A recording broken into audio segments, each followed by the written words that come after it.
Hi and very good evening. Welcome to the Friday Direct Chat series powered by the Grey Matter. Our guest today is a corporate lawyer turned entrepreneur, Rukmini Banerji. Rukmini started as a practicing corporate lawyer for over 7 years before she founded the Growing Giraffe, which is one of the most popular and appreciated healthy snack brands, primarily catering to kids. So please allow me to welcome Rukmini Banerji.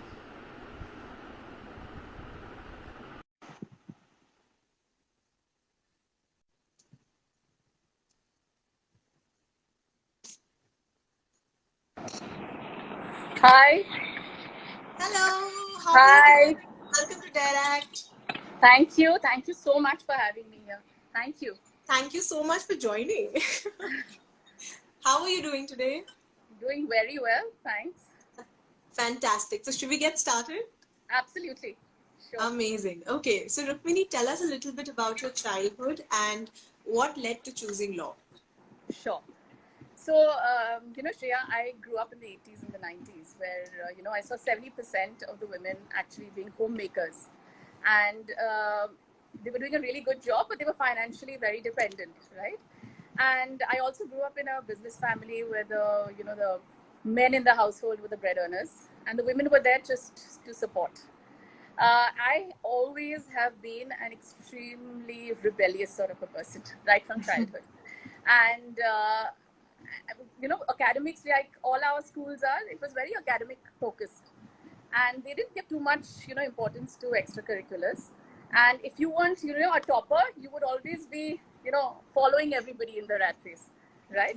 So that's what happened to me. Academically, I was very average. But I happened to, come across and see one TV series by Shefali, Shah. And Okay. I don't quite remember the show, but she was depicted as a lady lawyer. And I loved that character. It was so very powerful, you know. I loved the way she spoke, the confidence, and I it was amazing, the portrayal of the character. So I thought that if I happen to become a lawyer, I could sort of be like her. I could stand on my own feet. I would be able to be as confident as her and be completely emancipated. So that was the whole idea of me wanting to be like her, which is why I thought I'll go ahead and pursue law.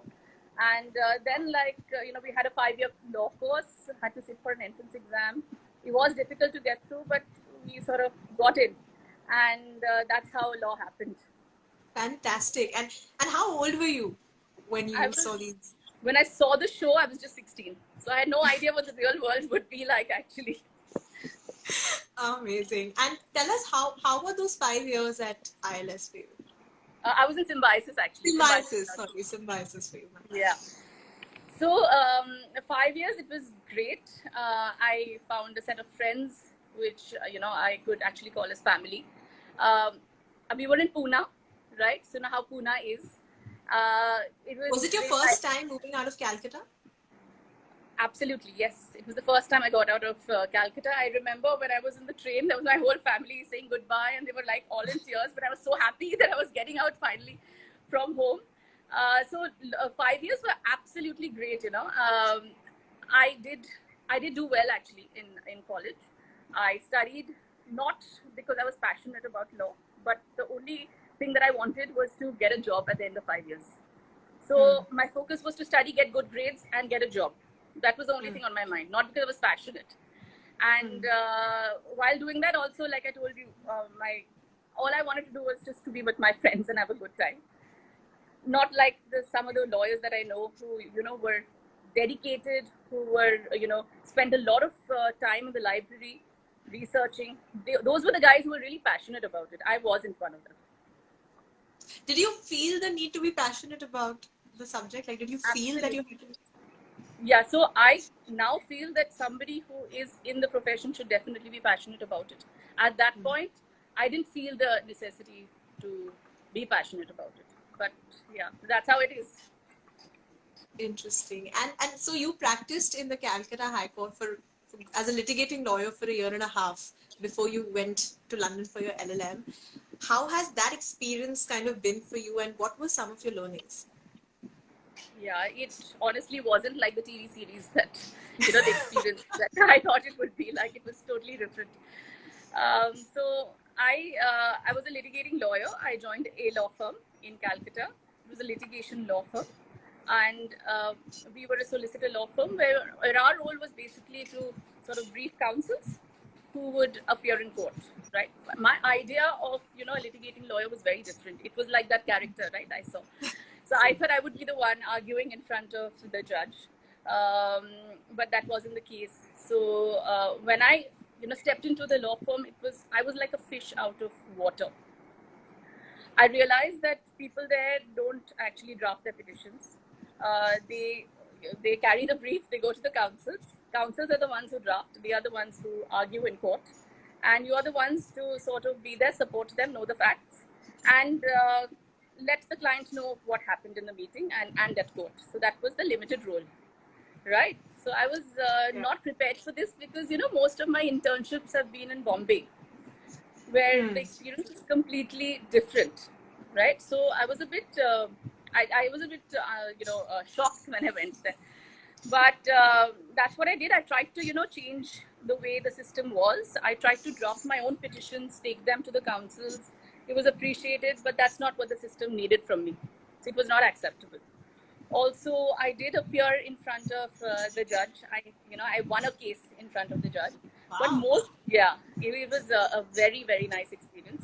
With the judge, I remember it was a company court lawyer judge, where the judge was extremely supportive of a young lawyer, trying to argue. So I got the case. I got the judgment. But most of the times, I realized that I had cold feet, when I used to argue. So it wasn't really meant for me, the entire field. A counsel is supposed to be street smart. Counsel is supposed to, stand in front of the judge and is supposed to argue well. But I realized that I developed cold feet when I had to argue. So clearly, I couldn't be a counsel because I wasn't made of that material. I didn't want to be a solicitor lawyer because I didn't want to be a postman lawyer carrying the brief. Money was not that great. And so I decided this is not going to be fun for me at all. So I tried to, get out of it after 1.5 years. Fantastic. And so tell us, you chose banking and finance as your subject for masters. How did that happen? Like, why banking, finance? That's one.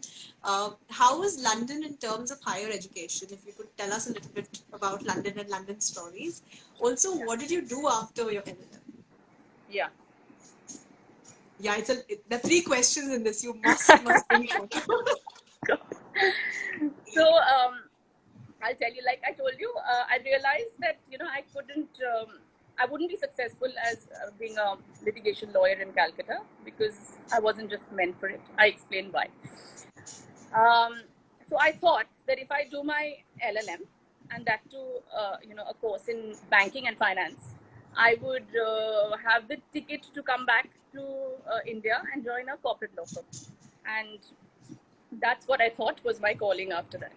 So I did banking and finance because I wanted to be in a banking firm, sort of per se. And then I got through to UCL, and I went to London. Yeah, it's one of the really good colleges in London, and the professors are really, really great over there. Experience was, the London experience was extremely different. It made me extremely independent. Back in Pune, I could fall back on my friends. I had a support system. But in London, I was completely by myself, trying to, cook something that I hadn't done at all in India.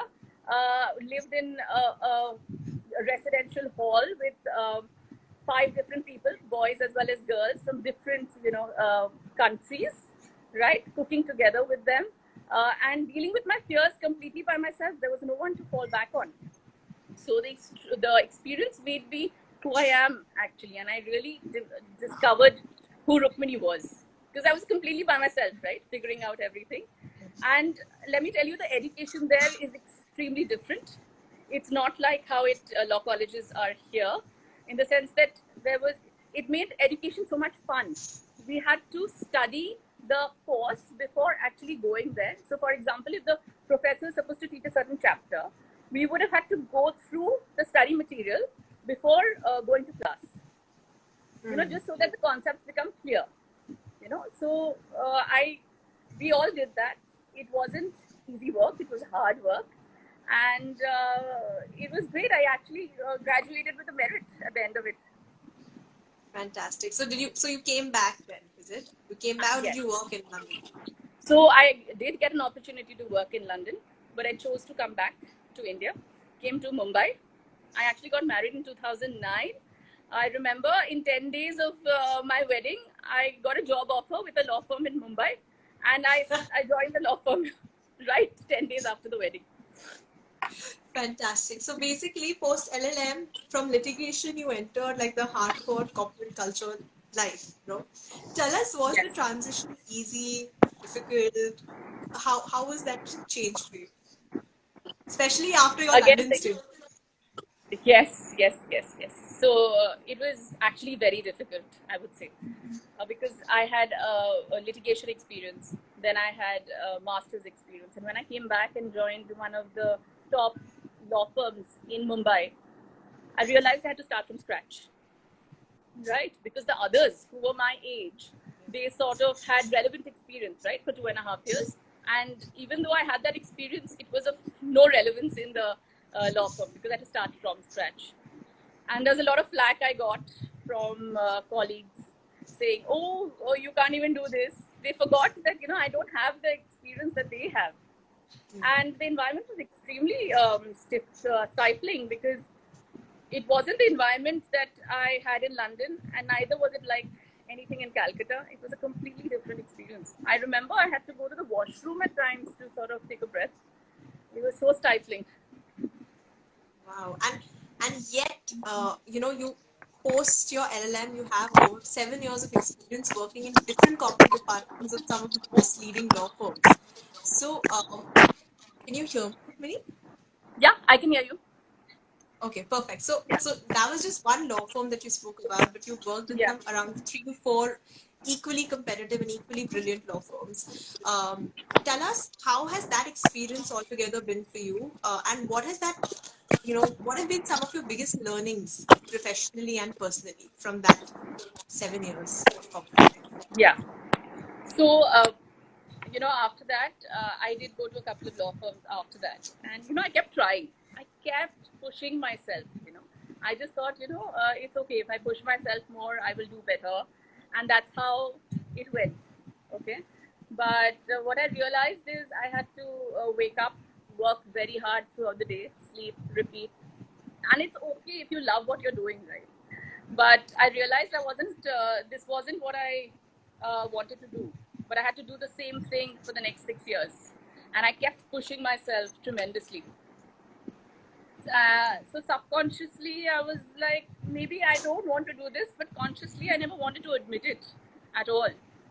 And that's exactly what happened. Yeah, you know how law firms are. So that's that. I realized that I didn't want my life to be like that. I wanted to look beyond the four walls and enjoy life and look beyond that. I realized that I was compromising a lot on my personal life, on my family, on my friends, a number of things. So I thought maybe, I kept pushing myself. There was no thinking at all at that point. But tell me, I'm just curious, why did it take like 6 years? If it was kind of building in, and was there like an inner conflict you had to handle, and did you have help to kind of figure and navigate your way out? Not at all. The, There was no help whatsoever. It's like I have studied for 5 years in a law school. I've done a year of masters. I have gotten myself in some of the leading law firms of Bombay. I mean, how can I not do this? That is what was. There was that's a a given constant. expectation. Yeah, there was like constant conflict going on, in the sense that I have to do this and I have to push myself. There's no other way out of this. And also, with us, we do 5 years of law, right? There's nothing else that we know other than law. So all of us, I mean, whoever wants to get out of this, this legal field, we just doubt ourselves so much, and we think that, how can we not do this? And there is nothing else that we are professionally equipped to do. So that's what happened to me as well. I said, yeah, even though I wanted to, maybe even if I wanted to do something, I realized that I don't have a professional degree in anything else. So there's no way I could do something else. So that's what happened. I'm sure, like when you're saying this, I'm like, I can relate to this. I can relate to this, and I'm sure many of us would, because I think most of our problems are similar. It's not one person pointing it out and everybody else being like, oh, me too. I also felt the same. So Absolutely. completely understandable in terms of just questioning yourself. Oh, I've given 1 year LLM, 5 years LLB. What am I even thinking about or making a switch? And it's so sad. All of us want to be in that rat race. And some of us might even have sleepless nights, but we keep pushing ourselves for, I don't know what. There's so many options out there, that we really need to realize that law it's okay if you studied law, it's going to help you. The transferable skills always help. In the sense that, the discipline that a law firm gives us, the education of 5 years of professional course that it gives us, it's not ever going to die out. It's always going to help you in whatever you do. And I think it's always helped me as well. Thank you for being so brave. now tell us, when did you quit the law firm practice, and who was the inspiration behind the Growing Giraffe? Sure. So I was in this law firm. I don't want to name it. I was in this law firm, and I took my maternity leave from there. In the course of my maternity leave, I sort of reflected on my life quite a bit. And I realized that, I was hands-on, completely hands-on with my child. Right. And it was, the thought of going back to a law firm seems so difficult. It's like, firstly, I have this child to take care of, and then I have to be in a law firm, which clearly in those times never gave any sort of flexibility. Right. I was like, I don't think I can do this. I don't think I can manage it at all.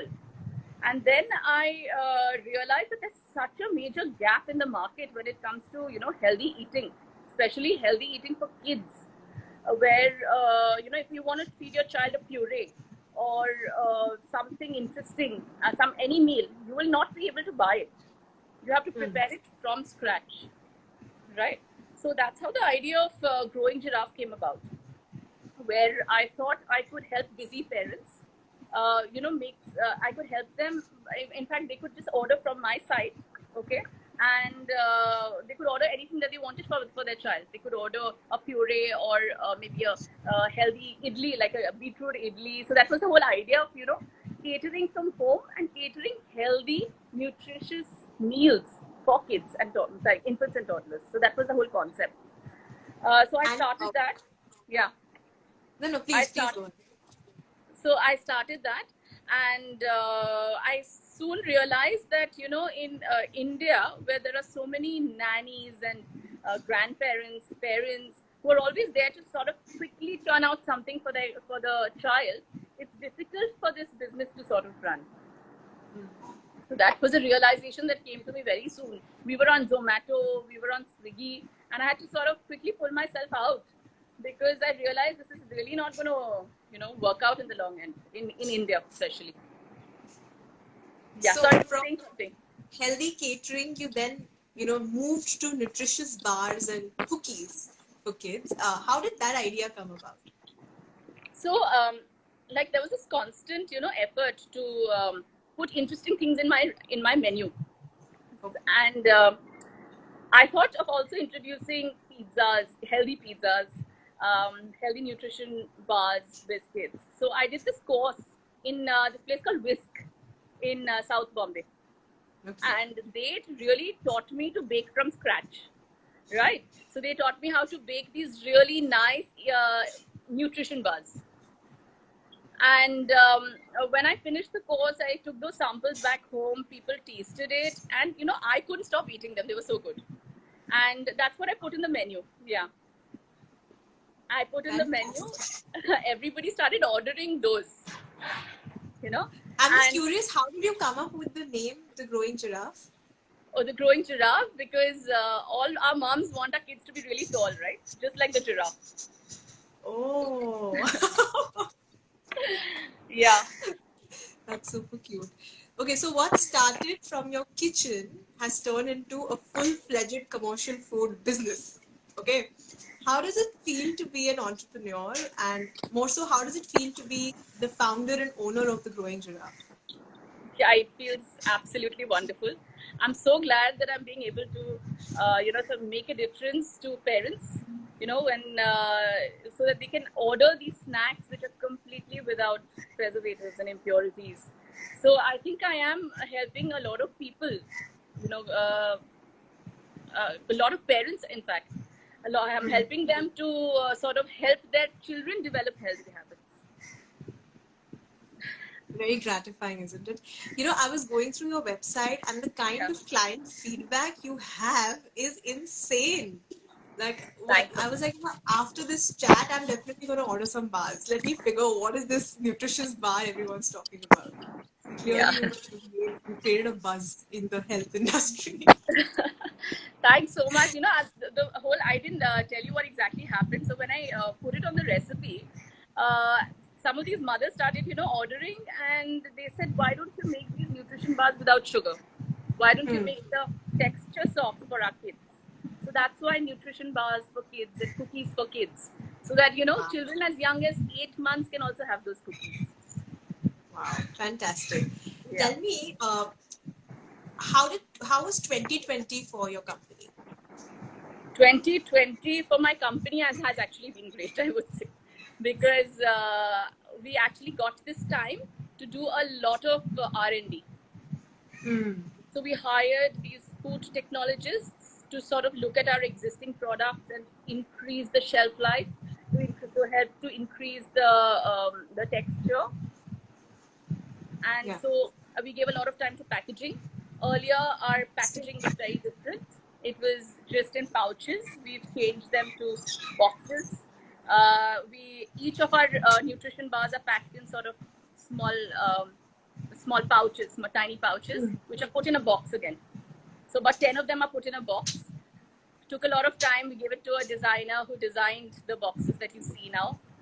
And so we took a lot of time to sort of improve the packaging as well as the product itself So you made like the most use of 2020 completely.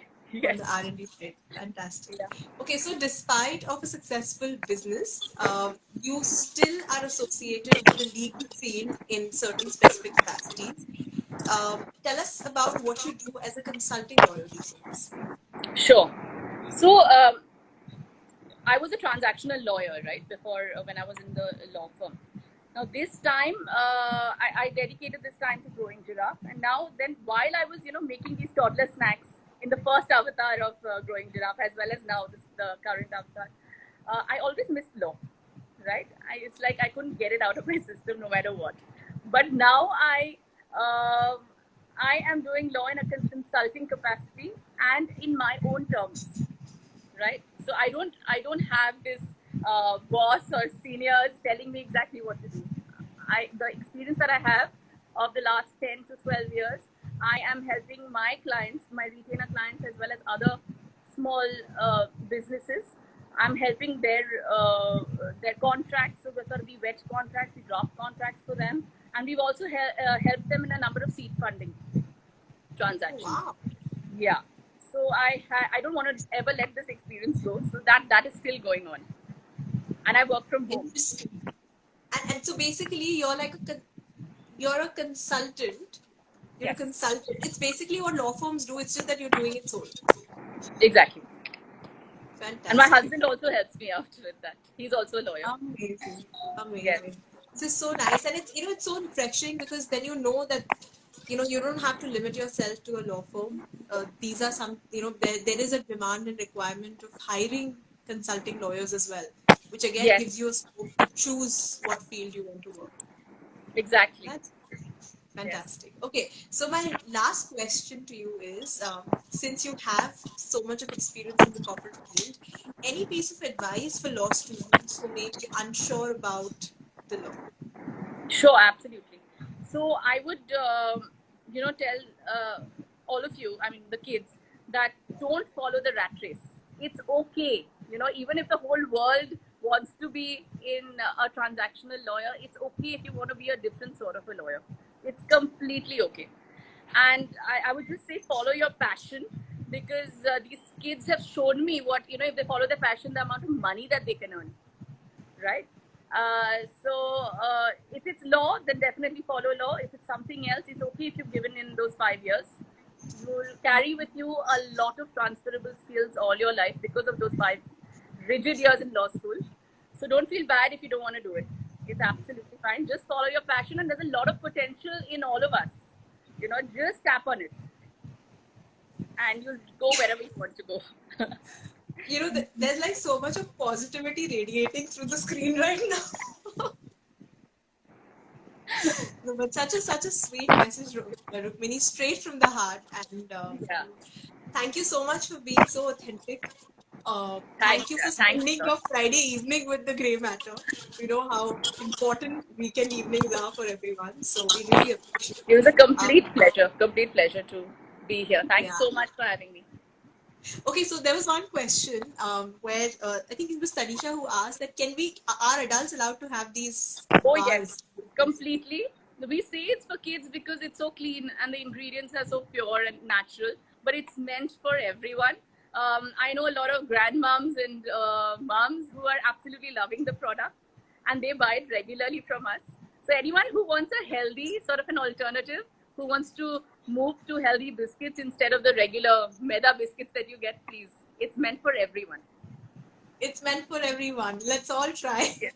Let's all give this a shot. Please do. Fantastic. Thank you, Thanks Rukmini. so much. Uh, Yeah, thanks. Thank you to the viewers, everyone who so meticulously joins us every Friday. Thank you so much for being our loyal viewers. Also, please stay in touch with us. DM us, drop us an email. Our email ID is reach.tgm@thegreymatter.co.in. Tell us what you've liked, what's inspired you. Tell us what kind of content you would like to see. It's just great to have that interaction going on with the audience. Also, we're now on Twitter as well. So, just in case someone who's not on Instagram but active on Twitter, please do share our content with them. We hope we can inspire in whatever little capacity that we do. Also, one sweet message on behalf of the Grey Matter team to Rukmini, you, and our audience. We wish you all a very, very happy Holi. Be safe and enjoy with your loved ones. And thank you once again, Rukmini, and to everyone else. I'll see you next week. Thank you so much. Take Thank you care. everyone for watching. Thanks a lot, Shreya. Thank you. Bye.